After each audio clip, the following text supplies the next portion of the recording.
और आपको समझना होगा कि अगर आप एक बार क्राइम की दुनिया में आ जाते हैं तो आप अपनी पूरी जिंदगी भर रिग्रेट करेंगे। और इसके अलावा आप समझ सकते हैं कि जब लॉरेंस बिश्नोई 21 साल के थे तब से लेकर वह आज तक जेल में बंद है। और जो बिश्नोई गैंग की राइवल गैंग है उसके मुखिया और लॉरेंस बिश्नोई के सबसे बड़े दुश्मन दविंदर बम्बीहा, इन पर कई मर्डर, एक्सटॉर्शन मनी यानी कि हफ्ता वसूली से लेकर कई भारी भारी आरोप लगे थे।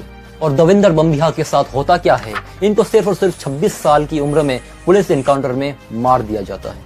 और इसके अलावा बहुत से ऐसे एग्जाम्पल्स है, जैसे कि अंकित भाडू, उम्र 25 साल, इन पर 4 मर्डर और 15 एक्सटॉर्शन केसेस चल रहे थे। और इनके साथ भी क्या होता है, फरवरी 2019 में मात्र 25 साल की उम्र में पुलिस द्वारा जीरकपुर में इनका एनकाउंटर कर दिया जाता है। और इसके बाद रिपोर्ट्स में छपता है कि अंकित भाडू के पिता ने उनका शव हॉस्पिटल से ले जाने तक से मना कर दिया। वह कहते हैं कि मेरे बेटे ने जो किया उसका अंजाम यही होना था। और इसके अलावा उनके पिता ने कहा कि मैं देश के यूथ से अपील करता हूँ कि वह मेरे बेटे जैसा ना बने, और अगर कोई बनेगा तो उसका अंजाम भी यही होगा। और इसके अलावा जितेंद्र गोगी मार्च 2020 में टिल्लू ताजपुरिया गैंग के द्वारा मार दिया जाता है। और उसके 1.5 साल बाद ही तिहाड़ जेल की हाई सिक्योरिटी वार्ड में मई 2023 में टिल्लू ताजपुरिया को गोगी गैंग के 4 लोगों के द्वारा एक धारदार नुकीली चीज से उनके सर पर, चेहरे पर और गर्दन पर बहुत ही ब्रूटली तौर पर उनको मार दिया जाता है। और तिहाड़ जेल में उनकी मौत बहुत ही ब्रूटल तरीके से होती है। और जो तिहाड़ जेल की जो पुलिस है वह सिर्फ और सिर्फ तमाशा देखती रहती है।